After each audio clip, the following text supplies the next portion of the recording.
നമസ്കാരം സുഹൃത്തുക്കളെ. അപ്പോൾ ഇന്നത്തെ മാർക്കറ്റ് എന്ന് പറഞ്ഞാൽ ഒരു കണ്ടിന്യൂസ് ഒരു സൈഡ് വേസ് മാർക്കറ്റ് ആയിരുന്നു രാവിലെ മുതൽ ഇതുവരെ, വൈകുന്നേരം വരെ. ജസ്റ്റ് ലാസ്റ്റ് ഹാഫ് ആൻ അവറിൽ ചെറിയൊരു സെൽ ഓഫ് ഉണ്ടായി എന്നല്ലാതെ രാവിലത്തെ ആ ഒരു ഇനീഷ്യൽ മൂവ്മെൻറ്റും അല്ലാതെ മാർക്കറ്റ് വലിയ മൂവ്മെൻറ്റും ഒന്നും തന്നിട്ടില്ല. നമ്മുടെ ഇന്ത്യ വിക്സ് ഏകദേശം ഇന്ന് 10% അടുത്ത് ഡൗൺ ആയി. 8% ക്ലോസിംഗ് ബേസിസിൽ 8% ഡൗൺ ആണ്. 10% ചില സമയത്ത് 10% അടുത്ത് ഡൗൺ ആയിരുന്നു. ഇന്നലെ അടിച്ചു കയറിയ വിക്സ് അതേപോലെ ഇന്ന് താഴോട്ട് വന്നു. അതായത് ഓപ്ഷൻ സെല്ലേഴ്സ് വീണ്ടും ആക്റ്റീവായി തുടങ്ങിയിട്ടുണ്ട്. അപ്പോൾ ഓവറായിട്ട് ട്രേഡ് ഒന്നും എടുത്തില്ല, കാരണം ഇന്നലെ നല്ലൊരു പ്രോഫിറ്റ് കിട്ടിയതാണ്. അപ്പം ജസ്റ്റ് ഒരു ട്രേഡ് നോക്കിയിട്ടുണ്ടായിരുന്നു. ഇവിടുന്ന് ഒരു ബ്രേക്ക് ഔട്ട് കിട്ടിയപ്പോൾ ജസ്റ്റ്, പക്ഷെ അത് ബ്രേക്ക് ഔട്ട് ബ്രേക്ക് ഔട്ട് ആയിരുന്നെന്ന് കണ്ടപ്പോൾ തന്നെ അപ്പോൾ തന്നെ ഞാൻ എക്സിറ്റ് ചെയ്തത്. ഞാൻ ഓർഡർ കാണിച്ചു തരികയാണെങ്കിൽ ഇതായിരുന്നു ആ ഓർഡർ. ജസ്റ്റ് ഒരു 154.47 ഒരു 325 ക്വാണ്ടിറ്റി എടുത്തിട്ടുണ്ടായിരുന്നു. അത് 182 എക്സിറ്റ് ചെയ്തത്. പൊസിഷൻസ് നോക്കുകയാണെങ്കിൽ ഏകദേശം 800 റുപ്യ അതിൽ ലോസ് ഉണ്ട്. ചാർജസ് ഒക്കെ കൂടിയിട്ട് 950 റുപ്യോളം നമുക്ക് ആ ട്രേഡിൽ ലോസാണ്. നമ്മൾ ഇങ്ങനത്തെ ദിവസങ്ങൾ നമ്മൾ എന്താ ചെയ്യേണ്ടത് വെച്ചാൽ, അധികം ഓവറായിട്ട് ട്രേഡ്സ് എടുക്കാതെ നമ്മളുടെ ക്യാപിറ്റൽ നല്ല ദിവസങ്ങൾക്ക് വേണ്ടിയിട്ട് പ്രിസർവ് ചെയ്ത് വയ്ക്കുക എന്നുള്ളതാണ് ഒരേ ഒരു വഴി. ഇങ്ങനെ ട്രേഡ് എടുക്കാം. ചിലപ്പോൾ നമുക്ക് നല്ല നല്ല മൂവ്മെന്റ്സും കാര്യങ്ങളൊക്കെ കിട്ടുകയാണെങ്കിൽ മാത്രം ട്രേഡ് എടുക്കാം. അല്ലാതെ ഇന്ന് ഈ മാർക്കറ്റ് നോക്കിയൊക്കെ രാവിലെ മുതൽ ഈ ഒരു റേഞ്ചിൽ നിന്ന്, അതായത് 24,112, അതായത് ഒരു 100 പോയിന്റ് റേഞ്ചിൽ മാർക്കറ്റ് അവിടെ തന്നെ കൺസോൾട്ടേറ്റ് ചെയ്തിട്ട് ഇടയ്ക്ക് ഓരോ സഡൻ മൂവ്മെന്റ്സ് തരുന്നല്ലാതെ വേറൊരു ഒരു ഡയറക്ഷനുള്ളൊരു മൂവ്മെന്റും ഇന്നുണ്ടായിട്ടില്ല.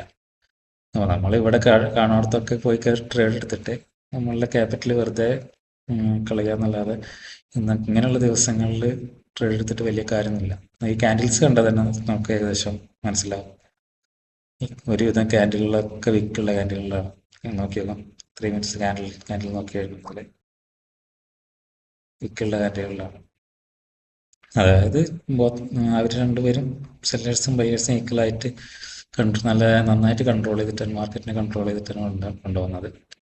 പോരാതെ തന്നെ സെൻസെക്സ് എക്സ്പയറി ആണ്. അപ്പോൾ സെൻസെക്സ് എക്സ്പയർ അതിൻ്റെതായിട്ടുള്ള പൊസിഷൻസും കാര്യങ്ങളും ഉണ്ടാവും.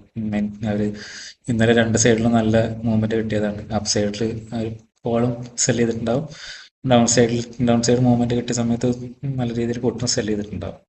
കാരണം ആ വിക്സ് കൂടി നിൽക്കുന്ന സമയത്ത് സെൽ ചെയ്ത് കഴിഞ്ഞ് കഴിഞ്ഞാൽ ഇന്ന് വിക്സ് ഡ്രോപ്പ് ആവുന്ന സമയത്ത് പ്രോഫിറ്റ് ഉണ്ടാക്കാമെന്ന് ആർക്കറിയാം. നമ്മളെപ്പോലെ പേടിച്ച് നിൽക്കുന്നവരല്ലല്ലോ ഈ ഇൻസ്റ്റിറ്റ്യൂഷൻസും അതേപോലെ വലിയ വലിയ പ്ലെയേഴ്സൊക്കെ. അവർക്ക് അവരുടെ പൊസിഷൻ കൺട്രോൾ ചെയ്യാൻ വേണ്ടിയിട്ട് ഹെഡ്ജിൻ്റെ പൊസിഷൻസ് ഉണ്ടാവും, വേറെ ഉണ്ടാവും. നമ്മളെപ്പോലുള്ളവരാണ് ഈ ഹെഡ്ജും കാര്യങ്ങളും ഇല്ലാതെ ട്രേഡ് എടുക്കുന്നതും ഇതൊക്കെ. അങ്ങനെ പിടിച്ചു എടുക്കുക എന്നുള്ളതാണ്, എങ്ങനെ പഠിക്കുന്നതാണ് എന്നുള്ളതാണ് ഏറ്റവും ഇമ്പോർട്ടൻ്റ്.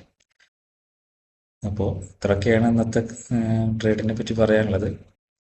ഈ ചെറിയ ലോസുകളിൽ കൂടെ നമ്മൾ ഇങ്ങനത്തെ ഡിഫിക്കൽട്ട് ഡേയ്സ് കടന്നു പോവുക എന്നുള്ളതാണ് നമുക്ക് ചെയ്യാൻ പറ്റുന്നത്.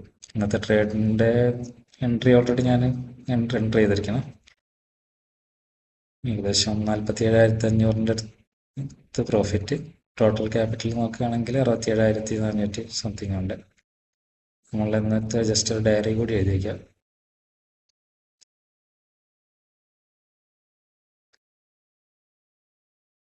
ഇന്നത്തെ സ്ക്രീൻഷോട്ട് ജസ്റ്റ് ഒന്ന് സേവ് ചെയ്ത് വയ്ക്കാം.